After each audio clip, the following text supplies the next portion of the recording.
Good afternoon. Afternoon. Let me start by introducing Francis Cisna, the Director of United States Citizenship and Immigration Services.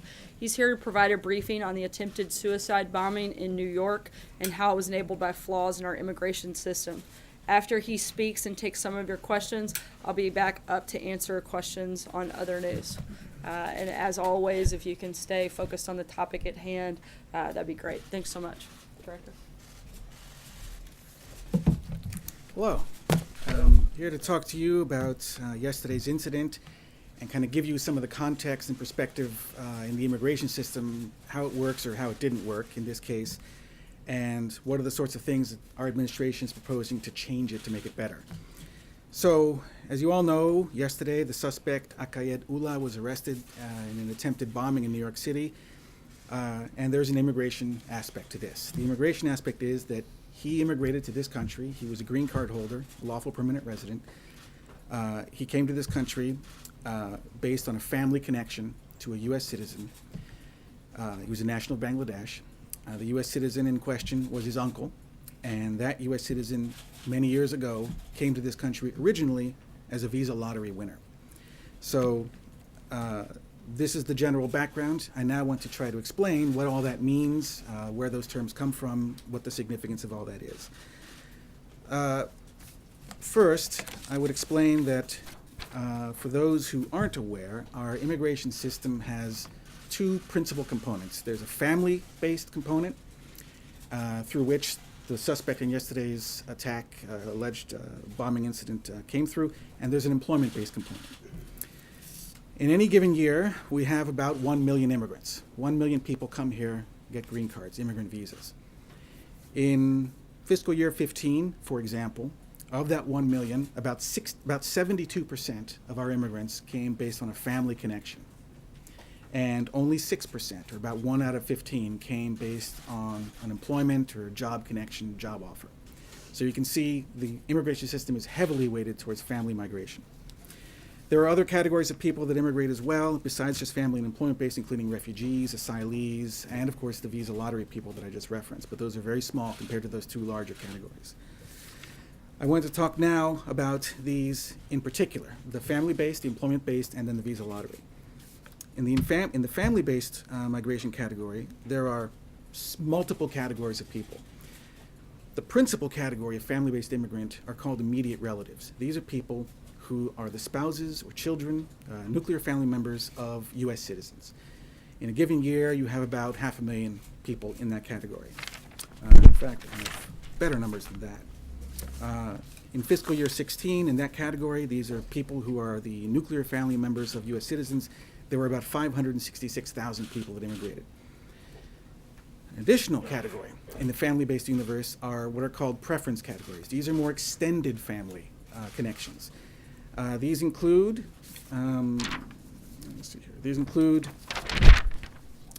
unmarried, the first category, unmarried sons and daughters of U.S. citizens. Second category, spouses of green card holders, unmarried sons and daughters of green card holders. Third category, married sons and daughters of U.S. citizens. Fourth category is brothers and sisters of U.S. citizens and their children. That's the category that yesterday's suspect came in under. So the suspect in yesterday's bombing came in under the most extreme, remote possible family-based connection that you can have under current U.S. immigration law, that being the child of the sibling of a U.S. citizen. Under the employment-based categories, that's a much smaller number. Only 140,000 slots are allocated in a year to that category, but you're really only getting about half that number of actual workers because the spouses and children count towards that cap. There you have a number of categories, including categories for extraordinary ability workers. You have people with advanced degrees. You have people who are skilled professionals, and immigrant investors. Multiple categories, but a much smaller number than the family-based categories. And again, I remind you, only 1 out of 15 of our immigrants come in under those skilled categories. Let me turn now to the diversity visa, which is the other visa program that is relevant to yesterday's events. The diversity visa, or visa lottery as it's called colloquially, is a program that was established back in 1990. There were some precursor programs before that, but basically the program as we know it was established in 1990. That lets in about 50,000 people a year based on an immigration lottery. The qualifications for registering for the lottery are that you have to be from a country that had low immigration in the previous 5 years, and the person who's applying for the lottery has to either have a high school degree or, if they have no education, at least 2 years of experience in a job that requires 2 years of training. So the criteria are very low. The problems with the visa lottery are various. First, because the criteria are so low, either you have no education at all and very little skills, or you have a minimum of education and no skills at all. And because it's a lottery, pretty much anybody on the planet who is from a qualifying country can take advantage of this. The State Department in 2003, the State Department's Inspector General Office observed that this low eligibility criteria could lead to exploitation by terrorists. They warned about this in 2003. The GAO in 2007 echoed that warning. Again, warning that terrorists could take advantage of the diversity visa program. Also, the program is racked with fraud. In 2003, the State Department IG, 15 years ago, noted that the program was rife with pervasive fraud. The fraud, the low eligibility standards, all this contribute to its potential exploitation by terrorists and other malified actors. Bangladesh is an interesting case. That's the country where yesterday's suspect came from. That country was a high user of the visa lottery program. In fact, in 2007, which was the peak year for that country's use of the visa lottery, 27% of the immigrants from that country came through that program, through the visa lottery program. Uzbekistan, which was the country of origin of the alleged the truck driver from October 31st in New York City, in 2010, 70% of immigrants from Uzbekistan came through the visa lottery program. So that program is used as a prime avenue for immigration for many countries. Finally, let me touch on the subject of chain migration. When I use that word, what I'm talking about is a person who comes to this country and who in turn employs one of these many avenues that I just described, principally family-based, to sponsor relatives who are in the home country to come and join him or her. Because the categories that we have that I just described in family-based migration are so extensive, it's not just nuclear family. You also have, as I say, adult unmarried children, brothers and sisters, nieces and nephews. You can sponsor a person like yesterday's alleged terrorist at the extremity of that chain, and then that person in turn can sponsor people and so on indefinitely. Hundreds of thousands of people come into this country every year based on these extended family migration categories.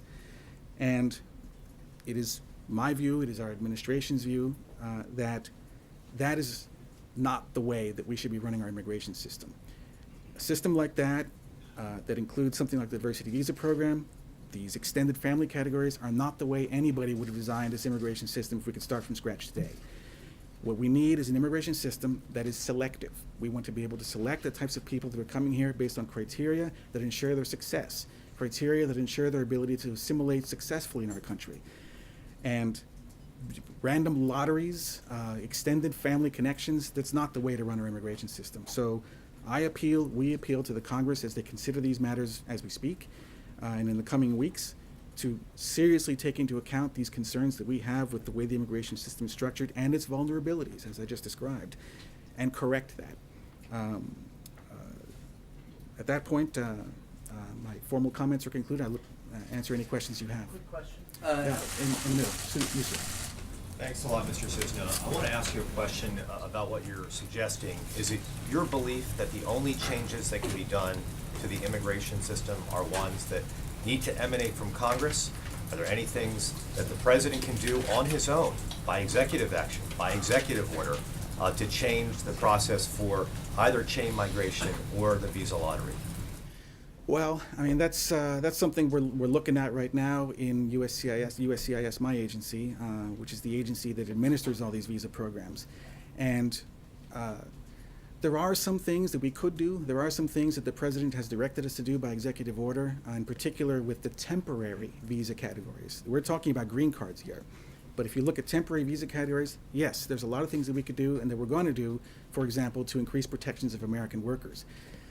In the green card domain, it's a little harder.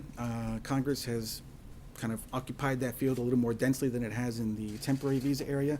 But There could be some things that we could do to clarify how these categories are administered. Yes, sir. Yeah.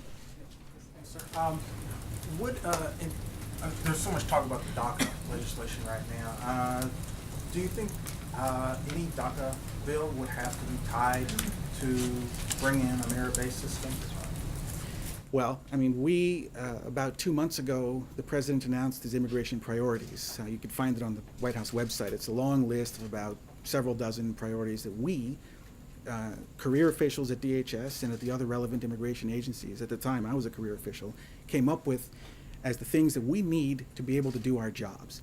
And in that list, there are these fixes that I'm just talking about, including getting rid of the diversity visa program because it just degrades the integrity of our immigration visa programs generally. Ending chain migration. These are all things that we have suggested in the priorities that the president advanced. So we hope and expect that Congress will take those priorities seriously and will do as much as they can to accomplish the goals that we set forth. Is that an absolute must, though, that if the president signs a DACA bill, it would have to have a merit-based system? Married to that somewhere? I can't speak for the president's priorities and what he does or doesn't want in a bill, but I know that what I want is something that I can implement and that I can implement well to get at the priorities that we set forth as something that we need to do our job. Yes, sir. In favor of extending the blanket travel bans as far as the countries that are concerned, such as Bangladesh, which isn't on the list currently. My position on that is that my agency needs as much information as it can get from these other countries to be able to vet and screen people adequately to ensure that malified actors don't come into the country. To the degree that can be done under the executive order, the protocols established by the executive order, I'm all for it.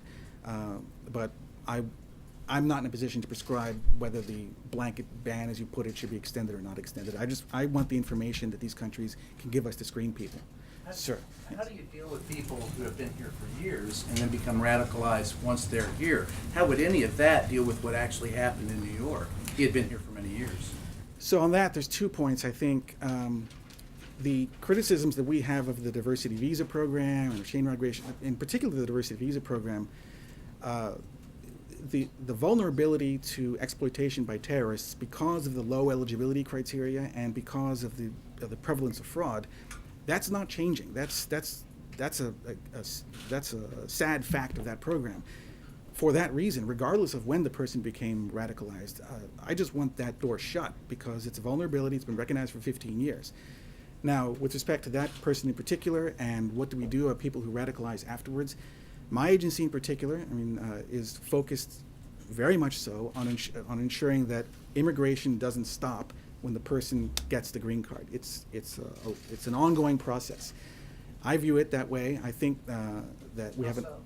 Well, because what you want is an immigrant to become a citizen. Citizenship is in the name of my agency.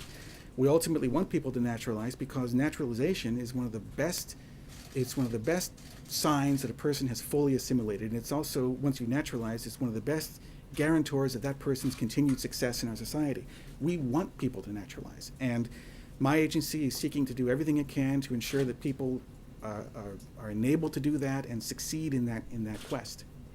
Table on it? Just to follow up quickly, is it your understanding that the suspect was radicalized before he came here, or do you think that it happened here, and if it did happen before he arrived, then was something inherently missed? No, I have no idea. I don't know. Can you give us any sense of where he picked up these? I truly have no idea if he was radicalized at all. I don't know. I don't know that part of the investigation. Well, you just said that because of the criteria and how low it is, that chain migrant immigrants or diversity lottery immigrants are more susceptible to being self-radicalized. Do you have data on that?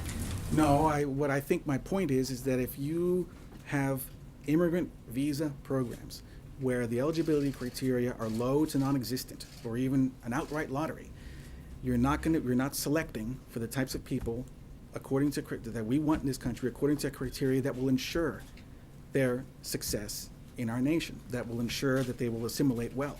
Well, I get that as a matter of priority, you want to select the immigrants, not just have them come in. I get that part, but you Right. seem to be saying that these kinds of immigrants are more likely to become terrorists. No, what I'm saying is that if you have a system that doesn't select at all or is barely selecting anybody, we don't know what we're going to get.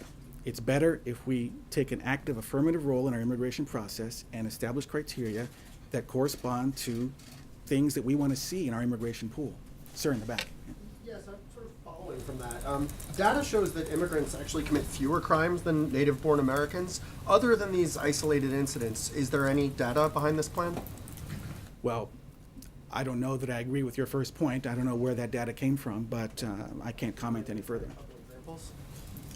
Incarceration rates would be one example.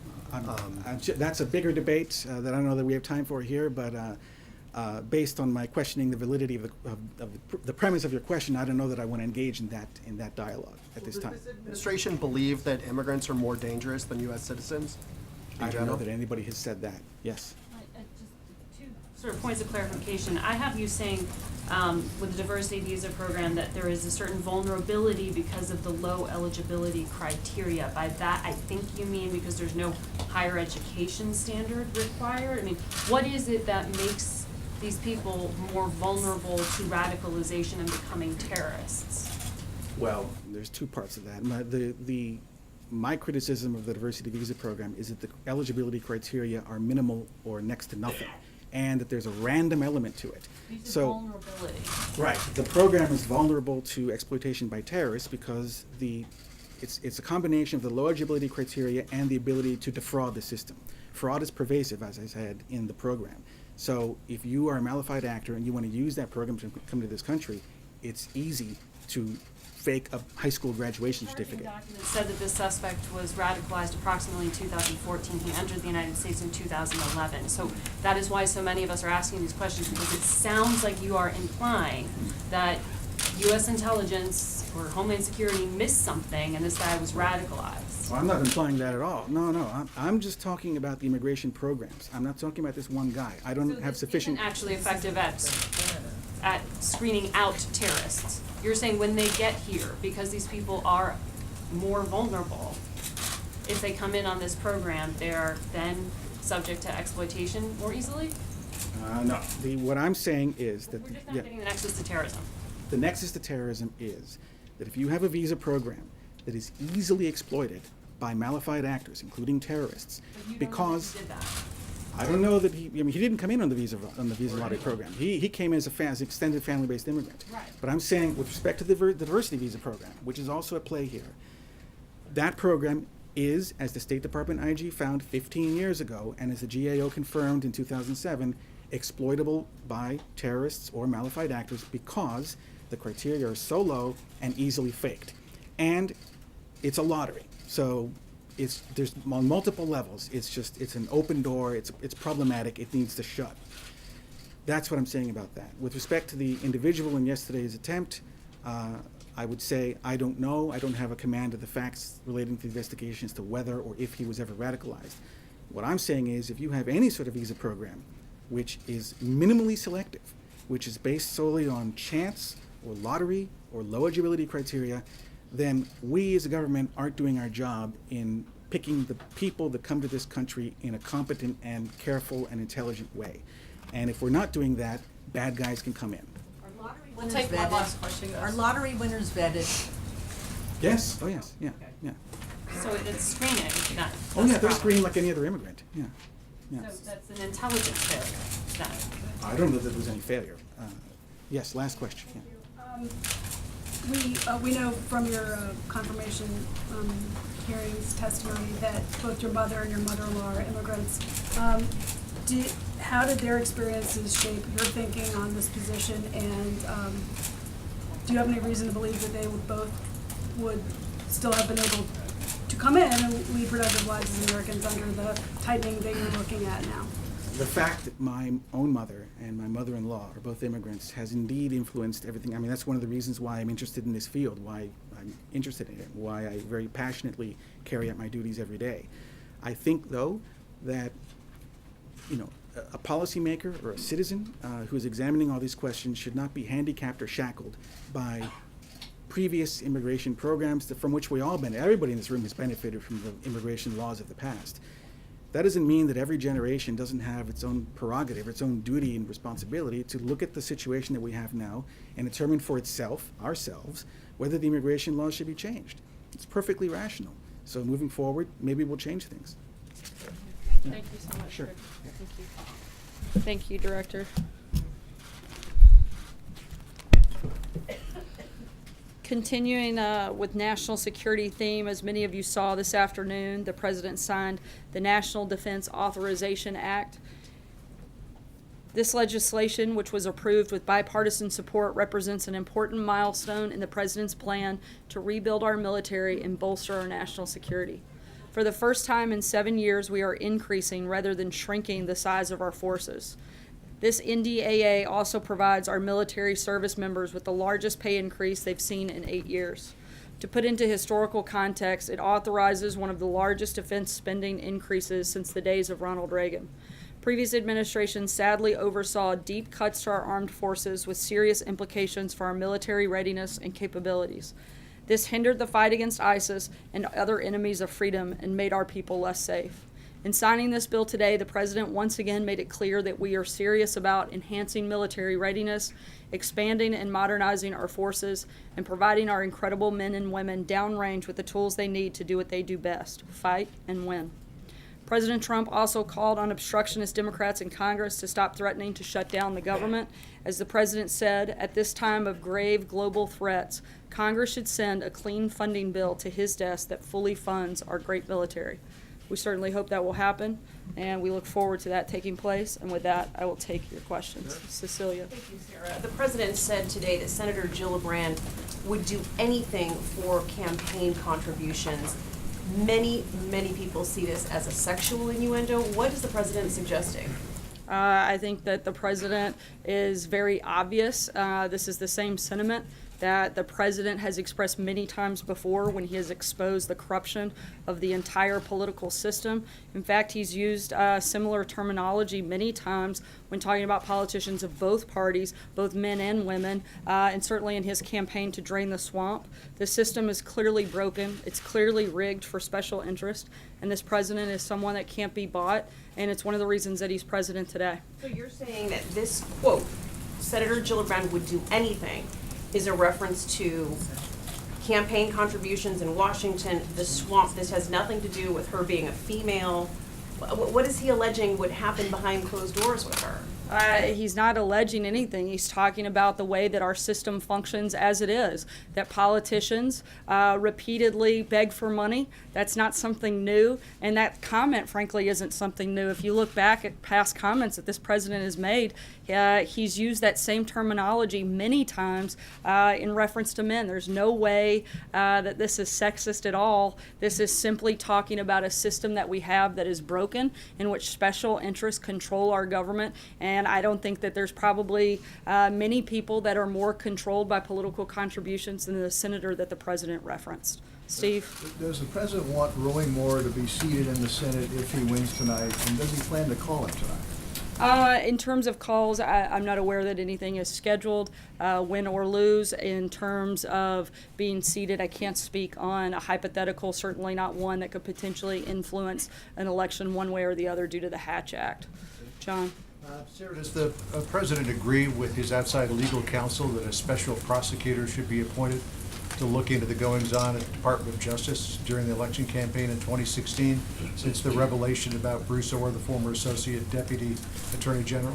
I think it's something that certainly causes a lot of concern, not just for the President and the administration, but I think probably for all Americans, and something that if we're going to continue to investigate things, let's look at something where there's some real evidence and some real proof of wrongdoing, and this looks pretty bad, and I think it's something we should certainly look at. Dave? So would he support the appointment of a special prosecutor to look into this? I haven't asked him that directly, but I know that he has great concern about some of the conduct that's taken place, and something that we certainly would like to see looked at. Dave?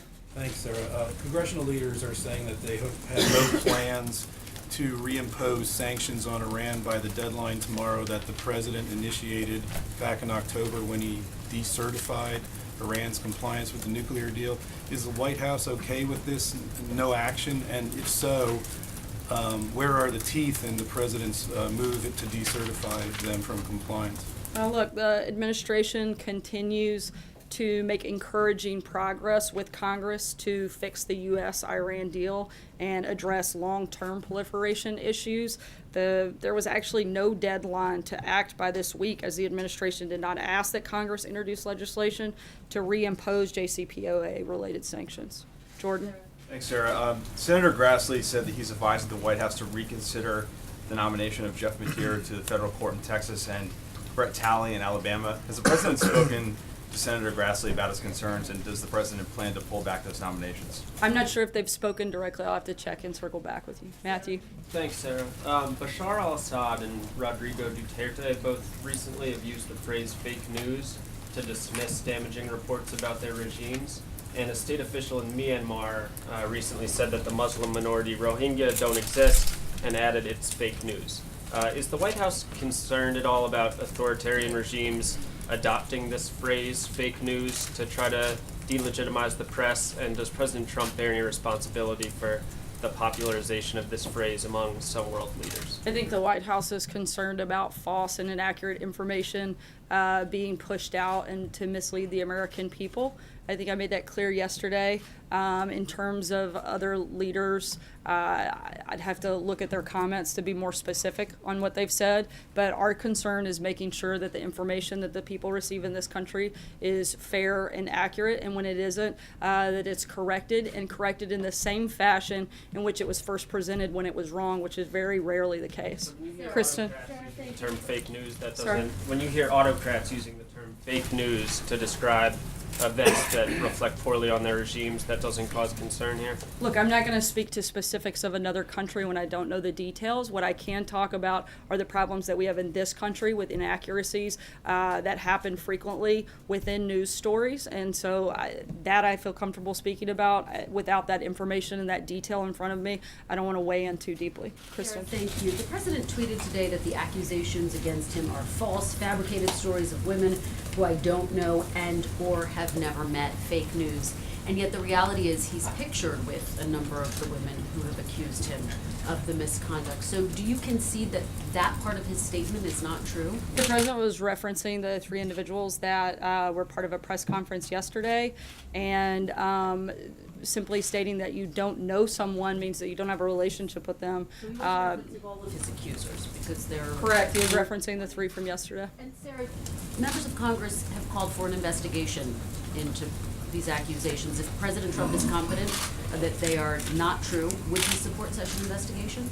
Look, the president has answered these questions. He has spoken to these accusations and denied and pushed that they are all false and fabricated accusations. Frankly, I think if Congress wants to spend time investigating things, they should probably focus on some of the things that the American people would really like them to investigate, like how to secure our borders, how to defeat ISIS, how to pass tax reform that actually impacts them. If you look at the issues and poll after poll after poll taken by a number of the outlets in this room and pushed out regularly, the issues that are top mind, number one every single time, the economy, jobs, national security, immigration, healthcare, yet we never talk about those issues. In fact, 90% of the coverage that is happened, hold on, I'll let you finish. I'm going to finish this statement. 90% of the coverage that comes out of the media is negative and rarely covers those topics. And those are the things that the American people want to talk about. If Congress wants to investigate something, I think that they should look at some of the priorities of the people that they actually represent. Discussed in businesses all across the country.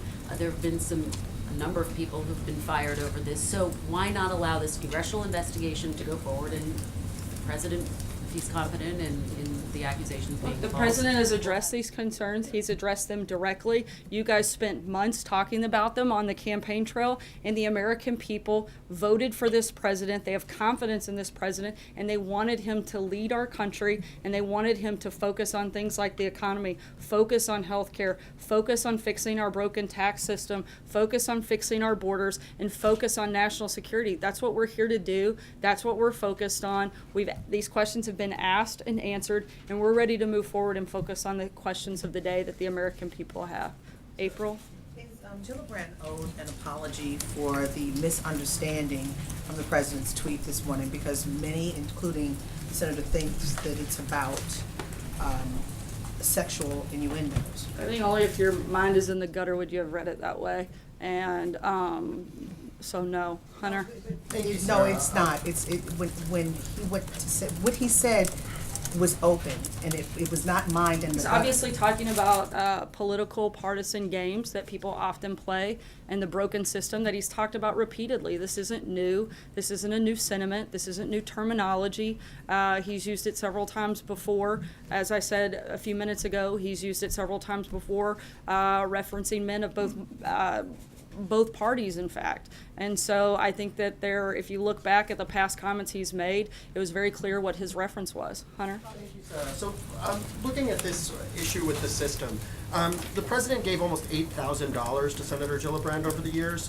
His daughter also gave her $2,000. What specifically did they get for these contributions that she was offering? Look, I think oftentimes what you do, you're getting access. A member of Congress will take your phone call, they'll take your meeting, and if you're driving something as a businessman that the president may or may not have been driving at any particular point, you can talk to that individual about it, and sometimes they carry your water. That's the reason that we have a broken system. That's a reason that often special interests control our government more than the people do. And that's one of the reasons that this president ran to be president. And it's one of the top reasons I think that he won and that he's sitting in the Oval Office today and Hillary Clinton's not, because he couldn't be bought, and everybody knew that she could because they'd seen it time and time again. Is he admitting that he bought access in a corrupt way? Look, I think he is admitting that he's participating in a rigged system. He said that on the campaign trail. He knows how the system works. I think it would be disingenuous for anybody not to understand that, but at least this president is being honest about the process and his willingness to actually fix it and drain the swamp. Mara? So, Kirsten Gillibrand called for him to resign, and he says over and over again that he's a counterpuncher. So the next day after she does that, he wakes up and you're saying that he's tweeting about the campaign finance system.